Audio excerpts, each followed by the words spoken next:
Good morning students. मैं सुस्मिता आज 12th class का chapter number first relations and functions करवाऊंगी। रिलेशंस एंड फंक्शंस के अंदर क्या है कि ये रिलेशन और फंक्शन हमने 11th क्लास के अंदर भी पढ़ा है। उसके अंदर भी हमने ordered pair, Cartesian product of two sets, ये सब स्टडी किया है। अब हम 12th क्लास के अंदर भी ये डीपली स्टडी करेंगे कि ये रिलेशंस और फंक्शंस क्या होते हैं। तो सबसे पहले हम क्या करेंगे कि ऑर्डर्ड पेयर के बारे में पढ़ेंगे। ऑर्डर्ड पेयर क्या होता है? ऑर्डर्ड पेयर क्या है? जिसके अंदर ए और बी क्या है, एक नॉन एम्प्टी सेट है। लेट कर लिया हमने ए जो एलिमेंट्स है वो ए सेट से आ रहा है, बी एलिमेंट है वो बी सेट से आ रहा है। तो देन जो एलिमेंट्स की जो फॉर्म होगी ना वो ए बी फॉर्म की होगी पेयर के अंदर, उसको बोलते हैं हम ऑर्डर्ड पेयर। अब कोई किसी बच्चे के दिमाग में ये भी आ सकता है कि इसकी जगह पे 3 एलिमेंट भी हो सकते थे, ए बी और सी। ए बी सी 3 एलिमेंट हो जाते ना तो फिर हम उसको ट्रिपलेट बोलते, पेयर नहीं बोलते। पेयर का मतलब तो 2 ही एलिमेंट्स होता है। ट्रिपलेट का मतलब अगर 3 एलिमेंट्स होते तो हम उसको ऑर्डर्ड ट्रिपलेट बोलते। आ गई बात समझ में? अगर ये ऑर्डर्ड पेयर है ए और बी और हमने 2 सेट ले रखे हैं तो जो फर्स्ट एलिमेंट ए होगा ना वो ए सेट से बिलोंग करेगा और जो सेकंड एलिमेंट बी होगा ना वो बी सेट से बिलोंग करेगा। अब हमने ऑर्डर्ड पेयर मान लिया ए बी, तो ए क्या है? फर्स्ट सेट का एलिमेंट है। बी क्या है? सेकंड सेट का एलिमेंट है बी का। तो हम एक बात, कोई हमें बोल दे कि ए सेट और बी ए सेट इक्वल है क्या? नहीं, इक्वल नहीं हो सकते कभी, क्योंकि अब बी है, फर्स्ट एलिमेंट है, तो ये फर्स्ट सेट का एलिमेंट हो जाएगा ए का और ये किस सेट का हो जाएगा? सेकंड सेट का एलिमेंट। तो ये इक्वल कैसे हो सकता है? इक्वल नहीं हो सकता। एक ही कंडीशंस के ऊपर ये इक्वल हो सकते हैं। अगर कोई भी ए बी, इन जर्नल की अगर हम बात करें, कोई ए बी है और सी डी है, वो इक्वल कब हो सकते हैं? जब ए इक्वल टू सी हो और बी इक्वल टू डी हो। अगर ये दोनों इक्वल होंगे तभी हम इनको क्या बोल सकते हैं? इक्वल बोल सकते हैं। इसके अंदर इफ एंड ओनली इफ की कंडीशन होती है। अगर ए और सी इक्वल होगा, बी और डी इक्वल होगा, तभी हम इसको इक्वल बोलेंगे। अगर इसको इक्वल बोल दिया और ये इक्वल नहीं है तो ये कंडीशंस क्या हो जाएगी? फेल हो जाएगी। तो इसी वजह से इस जो इक्वल टू की जो कंडीशंस होती है इसको हम बोलते हैं इक्वेलिटी ऑफ द सेट। इसको क्या बोलते हैं? Equality of the ordered pairs. अब हम आगे पढ़ेंगे Cartesian product of two set. Cartesian product क्या होती है टू सेट की? हम कोई भी 2 सेट लेंगे, एक ए एक बी, दोनों सेट क्या होने चाहिए? Non empty. फर्स्ट कंडीशंस दे रखी है इसने कि अगर 2 सेट लिए दोनों क्या होने चाहिए? Non empty. This is the important line, non empty set. The Cartesian product of A B is denoted by A Cartesian product of B. हम इसको डिनोट करेंगे ए क्रॉस बी से। और इसका मतलब क्या होगा कि ये ही ऑर्डर्ड पेयर जब such that A elements A set से बिलोंग करता और बी एलिमेंट बी सेट से बिलोंग करता हो। ये हमारी कार्टेशियन प्रोडक्ट की नोटेशंस है। अब हम पढ़ेंगे रिलेशंस के बारे में। रिलेशन क्या होता है? जैसे हम डेली लाइफ के अंदर, जैसे हमारा अपनी फैमिली के साथ कोई रिलेशंस होता है, अपने फादर के साथ जो रिलेशंस होता है, अपने भाई के साथ जो रिलेशंस होता है, सिमिलरली मैथमेटिक्स के अंदर भी एक रिलेशंस होता है। मैथमेटिक्स के अंदर क्या रिलेशंस होता है? फॉर एग्जांपल्स हमने कोई भी 2 नंबर मान लिए, उनमें से कोई एक नंबर छोटा है एक नंबर बड़ा है, तो जो नंबर के अंदर जो रिलेशंस होता है ना वो ग्रेटर देन इक्वल टू या लेस देन इक्वल टू या परपेंडिकुलर के ऊपर क्या होता है? डिपेंड होता है। अब हम ये चीज़ पढ़ेंगे कि रिलेशंस को कैसे हम डिफाइन करेंगे, कैसे रिलेशंस के हम क्वेश्चंस करेंगे, उसके बारे में हम अब क्या करेंगे? स्टडी करेंगे। फॉर एग्जाम्पल्स क्या है कि डेफिनेशन दे रखी है इसने पहले तो रिलेशंस की, वो कर लेते हैं। लेट इसके अंदर भी इसने ए और बी को क्या ले लिया, दो नॉन एम्प्टी सेट ले लिया। Then any subset of A cross B is called relation from the set A to B. तो ये क्या बोल रखा है, इसने दो नॉन एम्प्टी सेट ले लिया और इसके अंदर इसने रिलेशंस दिखा रखे हैं। रिलेशंस को हम आर से डिनोट करेंगे। कहां से कहां तक रिलेशन दिखा रखा है, A to B, A to B इसने रिलेशन दिखा रखा है। तो ए इसके अंदर क्या है, डोमेन, एंड बी क्या है, कोडोमेन, जिसके अंदर वो चीजें लाई करेंगी, या फिर इसके अगर सारे एलिमेंट आ जाएंगे तो हम इसको रेंज बोल देते हैं। क्या बोल देते हैं, रेंज।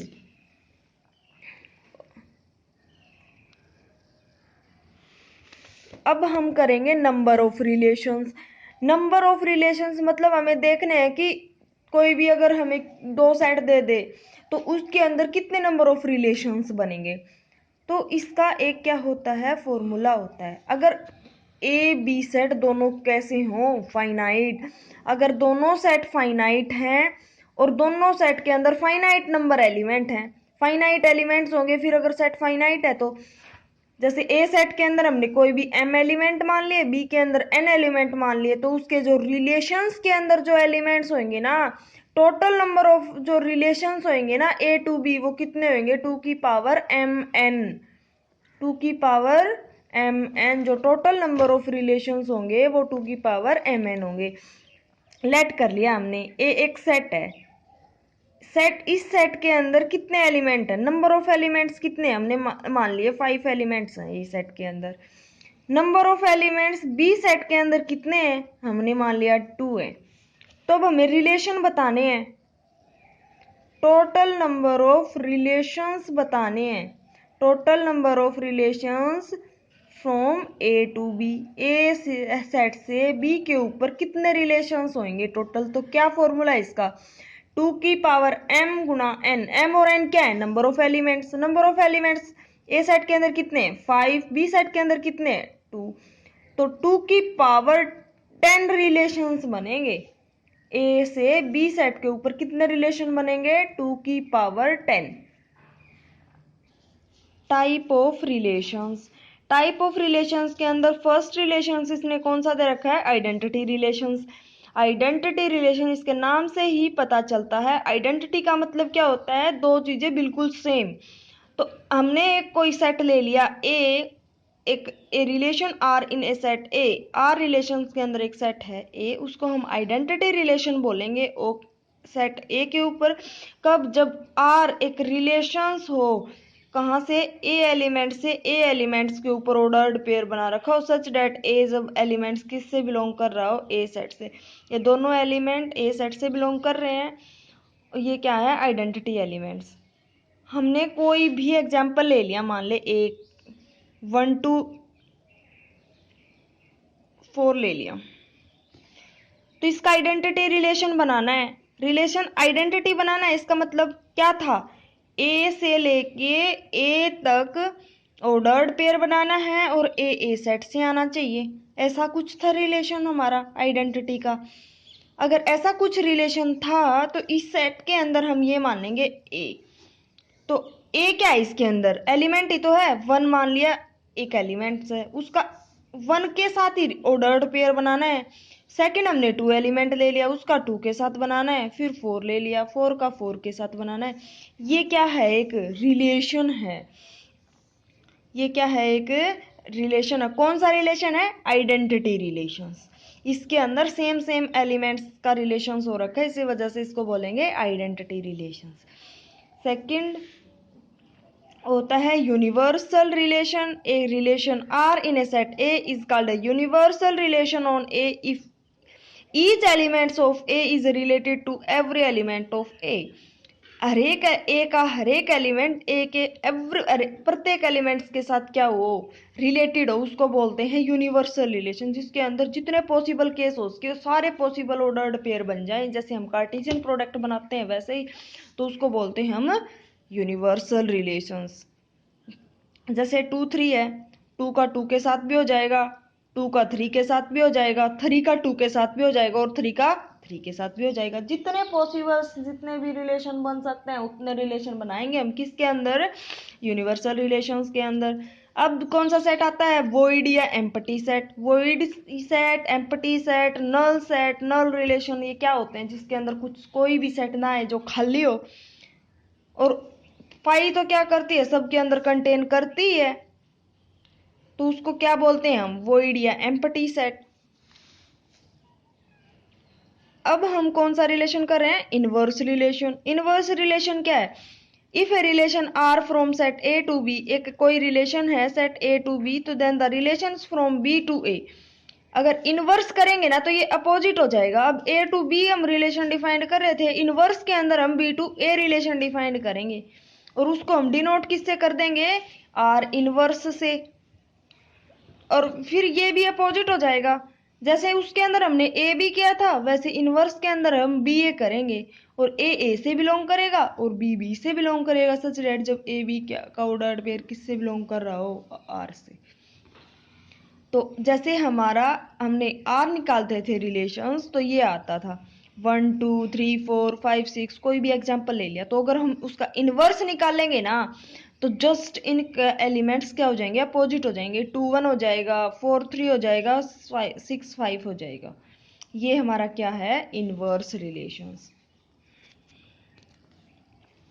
अब करेंगे हम रिफ्लेक्सिव रिलेशन। रिफ्लेक्सिव रिलेशंस के अंदर क्या है, ए कोई रिलेशन है R on set A is reflexive on if, जब A R A for all A, क्या बता रखा है, सेम। कोई बोलेगा कि ये तो आइडेंटिटी रिलेशन भी है, लेकिन आइडेंटिटी रिलेशन के अंदर और रिफ्लेक्सिव रिलेशंस के अंदर एक डिफरेंस है, किस चीज़ का, for all A is belongs to A का। इसके अंदर क्या है कि इसका 1 का 1 के साथ भी रिलेशन मिलेगा, 2 का 2 के साथ रिलेशन भी मिलेगा, 4 का 4 के साथ भी मिलेगा। इसके अलावा कोई एक्स्ट्रा रिलेशन भी मिल सकते हैं, जैसे 1 का 4 के साथ है, 2 का 4 के साथ है, या 4 का 1 के साथ भी हो सकता है। बट आइडेंटिटी रिलेशन के अंदर ऐसा कुछ नहीं था, उसके अंदर तो हमें सेम सेम वाले लेने थे और उनका तो कोई रोल ही नहीं था। इसके अंदर एवरी सेम वाले तो सारे होने चाहिए, बाकी हो या ना हो हमें कोई फर्क नहीं पड़ता। इसीलिए हम बोल सकते हैं जो आइडेंटिटी रिलेशन होता है ना वो तो रिफ्लेक्सिव रिलेशन होता है, बट जो रिफ्लेक्सिव रिलेशन होता है उसका आइडेंटिटी रिलेशन होना कोई जरूरी नहीं है। अब हम करेंगे symmetric relation. A relation R on A set A, कोई रिलेशन है सेट ए के ऊपर, उसको सिमेट्रिक बोलेंगे। कब, जब हमें कोई रिलेशन दे रखा है ए आर बी, अगर ऐसा दे रखा है ए का रिलेशन बी के साथ तो हम खुद ही उसको क्या बोल देंगे, बी आर ए बोल देंगे। कि मतलब अगर ये सेटिस्फाई कर रहा है और उसके अंदर ये भी मिल जाए तो हम उसको बोलेंगे क्या है, वो सिमेट्रिक रिलेशन है। अगर ए बी वाले ऑर्डर्ड पेयर मिल रहे हैं और हम उस सेट के अंदर सारे उसके अपोजिट रिलेशन, इनवर्स वाले रिलेशन बी ए भी हैं, तो हम उसको बोलेंगे कि वो कैसा रिलेशन है, सिमेट्रिक रिलेशन है वो। जैसे हमने कोई भी एग्जाम्पल ले लिया, फॉर एग्जाम्पल 2 3 एंड 7, 2 3 7 एक ये ले लिया, इसके अंदर ए बी टाइप के रिलेशन है, जैसे 2 और 3 भी है इसके अंदर, 2 और 7 भी है और 3 और 7 भी है, और क्या है 3 2 भी है, 2 7 भी है और 7 2 भी है और 7 3 भी है और 3 3 भी है और 7 7 भी है और 2 2 भी है। ऐसा कुछ है हमारे रिलेशन के अंदर। अब हमें बताना है कि ये क्या है, सिमेट्रिक रिलेशन है या नहीं। ए बी की कंडीशन क्या है, कोई भी दो एलिमेंट उठा लिए हमने 2 और 3, 2 और 3 इसके अंदर है, सिमेट्रिक की कंडीशन है। अगर 2 3 इसके अंदर है ना तो इस सेट के अंदर 3 2 भी होना चाहिए। अब इसके अंदर चेक करो 3 2 है या नहीं है, ये रहा। अगर 3 2 है तो ये तो कंडीशन सेटिस्फाई होगी, तो मतलब ये इसके लिए तो ये क्या है, सिमेट्रिक है। अब हम 2 7 के लिए देखेंगे, 2 7 है तो 7 2 भी होना चाहिए, तो 7 2 भी है। 3 7 है तो 7 3 भी होना चाहिए, तो ये भी कंडीशन सेटिस्फाई हो रही है। 3 3 भी है ना तो फिर 3 3 भी होना चाहिए, तो सेम ही होता है, तो कोई प्रॉब्लम नहीं है। ये भी है और ये भी है, तो ये कौन सा रिलेशन हो गया, सिमेट्रिक रिलेशंस। कौन सा रिलेशन हो गया? सिमेट्रिक। सिमिलरली अब हम थर्ड रिलेशन करेंगे। कौन सा करेंगे? Transitive relations. कौन सा करेंगे? Transitive relations. A relations R on set A is transitive.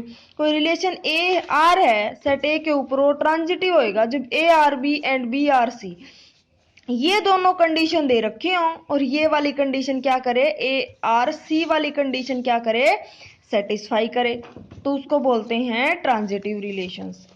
जैसे ए आर बी दे रखा है और बी आर सी दे रखा है, तो ए आर सी का रिलेशन भी क्या करे? वो सेटिस्फाई करे। जैसे हम क्या करेंगे, कोई भी एग्जाम्पल लेंगे। इसके अंदर 3 सेट हैं अलग अलग, ए भी है, बी भी है और सी भी है। तो हम अलग अलग एक कोई रिलेशंस लेंगे और उसके अंदर बताएंगे कि ये ट्रांजिटिव है या नहीं। तो इसके अंदर हमने क्या ले लिया? एक रिलेशंस ले लिया। जैसे ए बी है हमारे पास 1 2, बी सी हमारे पास क्या होगा? जी हाँ, जहां बी बी क्या हो? सेम हो। 2 2 सेम कहाँ पे है? यहाँ पे है। अगर 1 2 है और बी सी इसके अंदर हमने 2 3 मान लिया। अगर 1 2 है 2 3 है तो 1 3 भी मिलना चाहिए इसी रिलेशन के अंदर। 1 3 है हमारे पास, तो क्या है? ये ट्रांजिटिव वाली एक कंडीशन सेटिस्फाई कर गया। सिमिलरली सारे होने चाहिए। जैसे 1 4 है, कहीं पे 4 2 है, हाँ ये रहा 4 2, तो बी बी वाले सेम है, तो यहाँ इस सेट के अंदर 1 2 भी मिलना चाहिए। 1 2 है इसके अंदर, तो ये रिलेशन कौन सा हो गया? Transitive relations. अब हम करेंगे anti symmetric relation. Anti symmetric relations क्या होता है? ए एक रिलेशन है आर ऑन सेट ए के ऊपर, उसको एंटी सिमेट्रिक बोलेंगे A R B and B R A. जब क्या हो? ए और बी क्या हो जाएं? इक्वल हो जाएं। अगर ए बी दोनों इक्वल है ना, तो उसको बोलते हैं हम एंटी सिमेट्रिक। सिमेट्रिक के अंदर क्या था कि ए आर बी था और बी आर ए था, वो दोनों क्या हो जा वो दोनों क्या एक दूसरे को क्या करते थे? इंप्लाई करते थे। लेकिन इसके अंदर उसका अपोजिट है, वो दोनों क्या ही हो जाते हैं? दोनों इक्वल हो जाते हैं। अगर ये दोनों कंडीशंस हैं उसके अंदर, तो ए और बी को इक्वल होना पड़ेगा, तभी कौन सा रिलेशन होगा? Anti symmetric relations.